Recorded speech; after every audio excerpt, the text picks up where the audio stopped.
આ ફોટો તમે જે જોઈ રહ્યા છો એ ફોટો દુબઈનો છે. અત્યારે હાલ સોશિયલ મીડિયામાં આ ફોટો ઘણો બધો ચર્ચામાં આવ્યો છે. એક તરફ જ્યારે ઈરાન અને ઇઝરાયલનું યુદ્ધ ચાલી રહ્યું છે ત્યારે દુનિયાનું સૌથી સુરક્ષિત ગણાતું દુબઈ અત્યારે હાલ અસુરક્ષિત છે. દુબઈમાં ઘણા બધા ભારતીય લોકો ફસાયા છે. એવામાં હવે આ જે વિસ્તાર છે ત્યાં ઘણા બધા સેલિબ્રિટીઝ લોકોના વિલા પણ છે અને આ વિલાનો ફોટો અત્યારે હાલ ખૂબ જ વાયરલ થઈ રહ્યો છે કે ત્યાં પણ ધીરે ધીરે હુમલાઓની શરૂઆત થઈ ગઈ છે. આ વિષયને લઈને વિગતે વાત કરીએ કે આ વિસ્તાર કયો છે અને અત્યારે હાલ દુબઈની પરિસ્થિતિ શું છે. નમસ્કાર, હું હંસિની અને તમે જોઈ રહ્યા છો નિર્ભય ન્યૂઝ. ઈરાન અને ઇઝરાયલ યુદ્ધની જો વાત કરવામાં આવે તો છેલ્લા ઘણા સમયથી આ યુદ્ધ ચાલી રહ્યું છે. આજે આ યુદ્ધનો ચોથો દિવસ છે ત્યારે સોશિયલ મીડિયામાં ઘણા બધા ફોટોસ ખૂબ જ વાયરલ થઈ રહ્યા છે. ઘણા બધા વિડીયો છે તે ફેક પણ છે, પરંતુ અત્યારે હાલ દુબઈના આ એક એવો બીચ છે કે જેનો ફોટો સોશિયલ મીડિયામાં અત્યારે ચર્ચામાં આવ્યો છે. ખાસ કરીને આને લઈને વાત કરવામાં આવે તો આ ફોટો છે તે દુબઈના પામ જુમેરા બીચનો છે, જ્યાં ઘણા બધા સેલિબ્રિટીઝના વિલા છે એવી પણ માહિતી અખબારોમાં લખવામાં આવી રહી છે. પરંતુ આ ફોટો પાછળનું સત્ય કેટલું છે તે હજી સુધી બહાર આવ્યું નથી. આ ફોટોમાં સ્પષ્ટપણે જોઈ શકાય છે કે પહેલા તેની હાલત કેવી હતી અને અત્યારે હાલ ત્યાં ધુમાડાના ગોટે ગોટા જોવા મળી રહ્યા છે. ખાસ કરીને જે રીતે અત્યારે હાલ હુમલા કરવામાં આવી રહ્યા છે તો ક્યાંક તેની અસર અત્યારે હાલ ત્યાં પણ જોવા મળી રહી છે. વાત કરવામાં આવે ઈરાન અને ઇઝરાયલને લઈને તો આજે આ યુદ્ધનો ચોથો દિવસ છે. આજે પણ દિલ્હી એરપોર્ટ પર 80 ઇન્ટરનેશનલ ફ્લાઇટ્સ છે તેને રદ કરવામાં આવી છે. આ દરમિયાન સોમવારે મોડી રાત્રે દુબઈથી એર ઇન્ડિયાની એક ખાસ ફ્લાઇટમાં ફસાયેલા મુસાફરોને લઈને દિલ્હી પહોંચી હતી અને દુબઈમાં ફસાયેલી જે ભારતીય પીવી સિંધુ હતી એ પણ પરત ફરી હતી. આની પહેલા ઘણા બધા એવા સેલિબ્રિટીઝ હતા કે જે લોકો દુબઈમાં ફસાયા હતા. તેમના દ્વારા ભારતીય સરકાર છે એને એવી વિનંતી કરવામાં આવી હતી કે તેમને અહીંથી બહાર કાઢવામાં આવે, પરંતુ અત્યારે હાલ દુબઈ પણ ક્યાંક ઈરાન અને ઇઝરાયલના યુદ્ધને લઈને ખતરામાં આવ્યું હોય એવું લાગી રહ્યું છે. જે રીતે આપણે ફોટોને લઈને વાત કરી, જે બીચ છે એ ફોટો ક્યાંક ને ક્યાંક આ ફોટો ત્યાંનો છે અને હજી સુધી આને લઈને કોઈ એવી વિગતો નથી સામે આવી કે ખરેખર ત્યાં આવું કંઈ થયું છે કે કેમ. પરંતુ જે રીતે અત્યારે હાલ સોશિયલ મીડિયામાં આ દરેક વાત વાયરલ થઈ રહી છે અને એના ઉપરથી ક્યાંક આ ફોટોની અંદર એવું પણ જોવા મળી રહ્યું છે કે જે રીતે આ સમગ્ર ઈરાન ઇઝરાયલનું યુદ્ધ ચાલી રહ્યું છે અને એની જ અસર એના ઉપર પણ જોવા મળી રહી છે.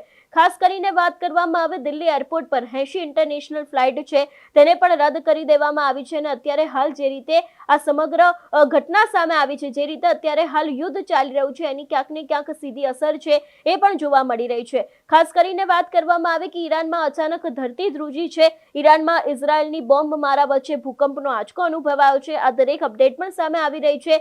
ઈરાન અને ઇઝરાયલના યુદ્ધની વાત કરવામાં આવે તો અત્યારે હાલ ખાસ કરીને એક રિપોર્ટ અનુસાર અમેરિકા અને ઇઝરાયલે અત્યાર સુધીમાં ઈરાનના 1000થી વધુ ઠેકાણા ઉપર હુમલા કર્યા છે અને આ દરમિયાન શરૂઆતના 30 કલાકમાં 2000થી વધુ બોમ્બ ફેંકવામાં આવ્યા હતા. આમાં અત્યાર સુધીમાં 742 લોકોના મોત થયા છે, જેમાં 176 બાળકો છે. 750થી વધુ લોકો ઘાયલ થયા છે.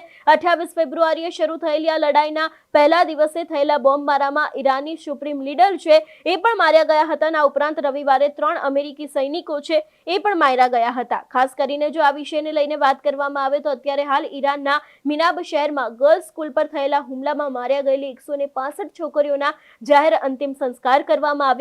આ દરમિયાન હજારો લોકો મેદાનમાં એકઠા થયા હતા. એક છોકરીની માતાએ મંચ પરથી અમેરિકા પર હુમલાનો આરોપ લગાવ્યો હતો અને આ દરમિયાન ભીડે અમેરિકા મુર્દાબાદ, ઇઝરાયલ મુર્દાબાદ અને નો સરેન્ડરના નારા લગાવ્યા હતા. ઈરાની મીડિયાએ હુમલાનો આરોપ ઇઝરાયલ પર લગાવ્યો છે, પરંતુ ઇઝરાયલી સેનાએ કહ્યું છે કે તેમને આ વિસ્તારમાં કોઈ હુમલાની જાણકારી નથી. એટલે જે રીતે અત્યારે હાલ આ સમગ્ર ઘટના સામે આવી છે, ઘણા બધા લોકો છે એ લોકો મોતને ભેટી રહ્યા છે. આખો હુમલો ચાલી રહ્યો છે અને એ જ હુમલામાં ક્યાંક આ દુબઈ છે એમાં પણ ઘણા બધા લોકો અત્યારે હાલ ફસાયા છે. દુબઈમાં જો વાત કરવામાં આવે, હજારો લોકો એવા વસે છે કે જે લોકો ગુજરાતી છે, જે લોકો ભારતીય છે, જે લોકો ઇન્વેસ્ટમેન્ટ માટે ત્યાં જાય છે, રોકાણ કરતા હોય છે. ઘણા બધા ગુજરાતી એવા વેપારીઓ છે કે જે લોકો પણ ત્યાં અત્યારે હાલ ફસાયા છે.